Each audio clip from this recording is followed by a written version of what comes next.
Hello everyone, Radhe Radhe, হরে কৃষ্ণা। কেমন আছো তোমরা? আমি অনেক অনেক অনেক ভালো আছি, কারণ আমার এক্সাইটমেন্ট দেখে তোমরা বুঝতে পারছো। আজ আমি যাচ্ছি চিড়িয়াখানা আমার পুরো ফ্যামিলির সাথে, মানে মামা মামি যারা আর কি বকখালি থেকে এসছে। প্রচুর বছর পর তারা আমাদের এখানে এসছে আর চিড়িয়াখানায়। আর যেহেতু বোনগুলো কোনোদিন চিড়িয়াখানা দেখেনি, কারণ তারা বকখালিতে থাকে, ওখানে তো চিড়িয়াখানা নেই, তো তাই জন্য ওদেরকে নিয়ে ঘুরতে বেরিয়ে গেছিলাম আমি, মা, মামা, মামি, মামা মামির হচ্ছে মানে মামির দিদি, জামাইবাবু, দুইখান বনু আর একটাও বনুই ছিল আমার। তারপরে বৌদি চলে গেছিলো, আমি চলে গেছিলাম, আর দুইটা মামা চলে গেছিলো। আর তারপরে আমরা চলে গেছিলাম ওখানে চিড়িয়াখানায় ঢুকে 50 টাকার টিকিট কেটে নিয়েছিলাম এক একজনের। আর তারপরে এখানে ঢুকে পড়েছিলাম। আর এখানে ফার্স্টে গিয়ে দেখতেছি এত সুন্দর সুন্দর বার্ডস, মানে কি সুন্দর লাগছিল না। আমার অবশ্যই বার্ডসের দিকে কোনো ইয়ে ছিল না, কারণ আমি অনেকবার চিড়িয়াখানায় এসেছি। আমি এটা প্রথমবার নয়, আমি জাস্ট এখানে ছবি তুলবো বলে আমি এখানে এসেছি, কারণ প্লেসটা খুব সুন্দর, বাট আমি রিলস সেরকম একটা বানাতে পারি না। এদিকে একটু ছবি তুলে দিচ্ছিলাম এখানে।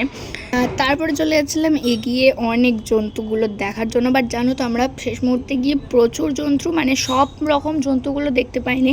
যেমন হচ্ছে শিম্পাঞ্জিকে দেখতে পাই নাই, এইরকম অনেকগুলো জিনিস দেখতে পাইনি, আপাতত আমার মনে পড়ছে না। যাকে তারপর এখানে একটু খেয়ে নিচ্ছিলাম টিফিন, মা লুচি আর ঘুগনি সকাল সকাল করে নিয়ে এসেছিলো, আর সেটা একটুখানি খেয়ে নিচ্ছিলাম। আর এদিকে বৌদি আমাকে খাইয়ে দিচ্ছিলো, একটা প্লেটে আমরা দুজন মিলে খাচ্ছিলাম।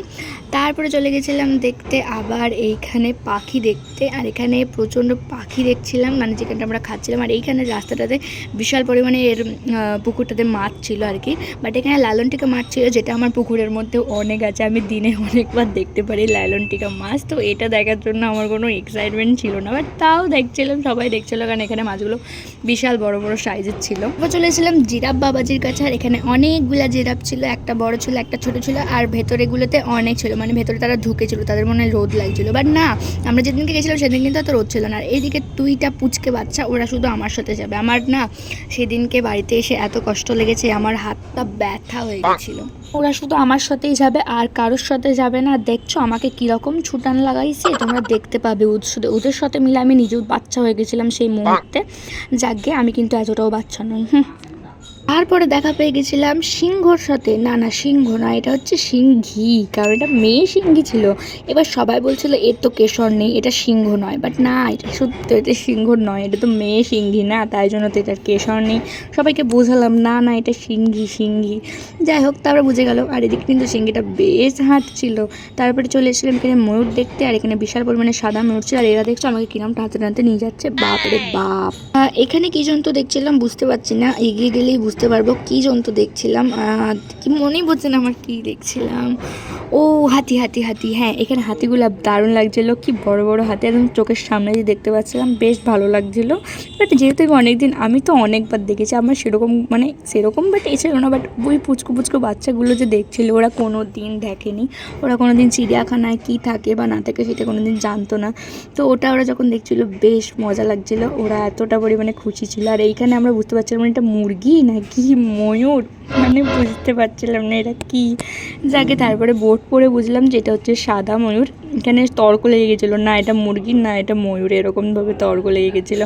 আর একে দেখো ক্যামেরা দেখলে শুধু পোজ দিয়ে দিচ্ছে, মায়েরই কি পিচ্ছি। তারপরে ভাবছিলাম বাঘটা কোথায় গেল, বাঘকে তো দেখতেই পাচ্ছিলাম না। দিয়ে এখান দিয়ে যে রোডটাতে যাচ্ছিলাম, এখানে পুরোটা তো কাঁচের ছিল। তো আমার না মনে ছিল অল্প অল্প যে হ্যাঁ এই কাঁচের জায়গাগুলোতেই বাঘটা ছিল।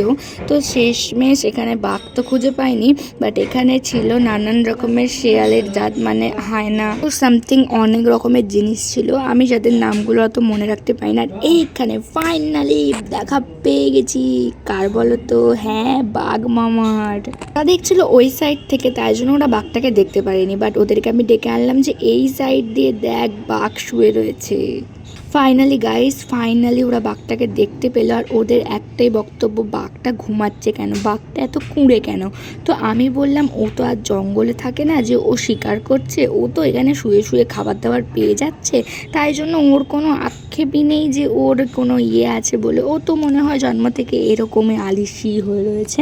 তারপরে কিন্তু এই লাইনে অনেক রকমের বাঘ ছিল। আর এটা আই থিঙ্ক সাদা বাঘ ছিল। এ তো পুরো উল্টা দিকে ঘুমাচ্ছিল, মানে কত রকম যে দিক করে ঘুমাচ্ছিল, ঘুমাচ্ছিল উল্টা দিকে, আবার আর একটা বাঘ ছিল সে আবার এই দিক হয়ে ঘুমাচ্ছিল, মানে অনেক রকমের বাঘ ছিল এখানে। আর তো শরীর কাহিল হয়ে যাচ্ছিল এত ঘুরে ঘুরে, আমার আর ভালো লাগছিল না জাস্ট। পরে এখানে আবার হলুদ রঙের একটা বাঘ ছিল, এই বাঘটাকে দেখে নেওয়ার পর এখানে দেখতে এসেছিলাম গন্ডার।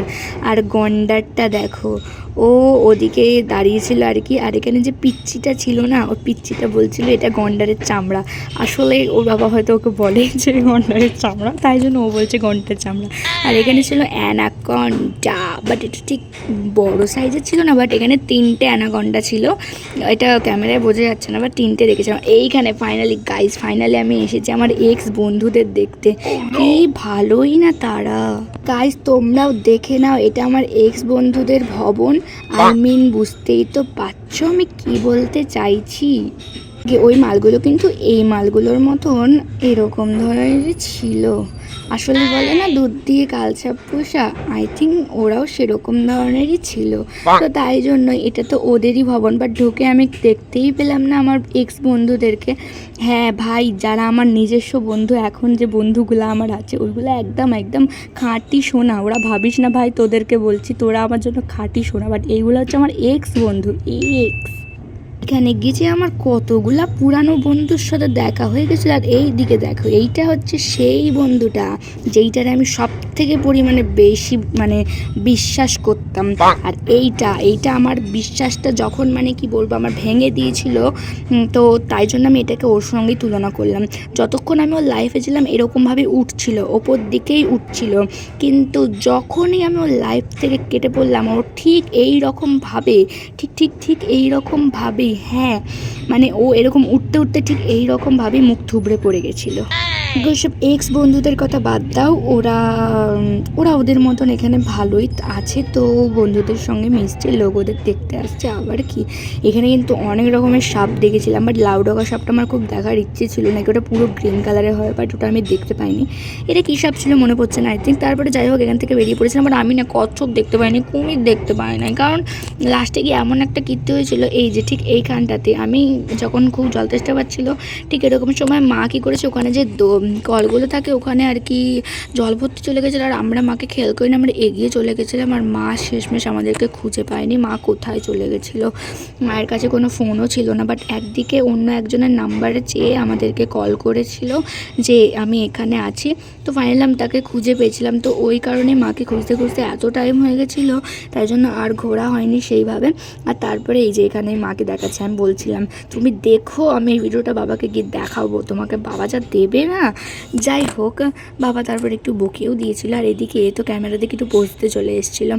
তারপরে এখান দিয়ে চলে যাচ্ছিলাম আর একটা অন্য জায়গায়। যদি তোমরাও জানতে চাও যে আমি এখান থেকে চিড়িয়াখানা থেকে আবার কোথায় যাচ্ছিলাম, তো সেটা দেখার জন্য তোমাদেরকে আমার চ্যানেলটাকে সাবস্ক্রাইব করতে হবে আর বেল আইকনটাকে ক্লিক করে দিতে হবে, যাতে আমি যখনই ভিডিও পোস্ট করবো তোমরা যেন দেখতে পাও। দেখো ট্যাক্সির মধ্যে সামনের সিটটাতে তো আমাকে বসিয়ে দিয়েছিল, আর ও বলছে যে ও আমার সাথে সামনের সিটে বসবে। ও যেহেতু বৌদির কোলে বসেছিল, ওর বায়না ও আমার সাথে বসবে। তো তারপরে ওর দাঁতে আমি দেখলাম লিপস্টিক লাগিয়ে দিয়েছে, ও খাওয়ার পরে আবার লিপস্টিক দিয়েছে। তো তাই জন্য আমি ওকে বলছি তো দাঁতের মধ্যে লিপস্টিক লেগে ই কর এরকম করছিলাম। তো যাকে দেখা হচ্ছে নতুন কোনো ব্লগে, ততক্ষণ জন্য টাটা বাই বাই। ভিডিওটাকে লাইক করে দিও, সাবস্ক্রাইব করে দিও।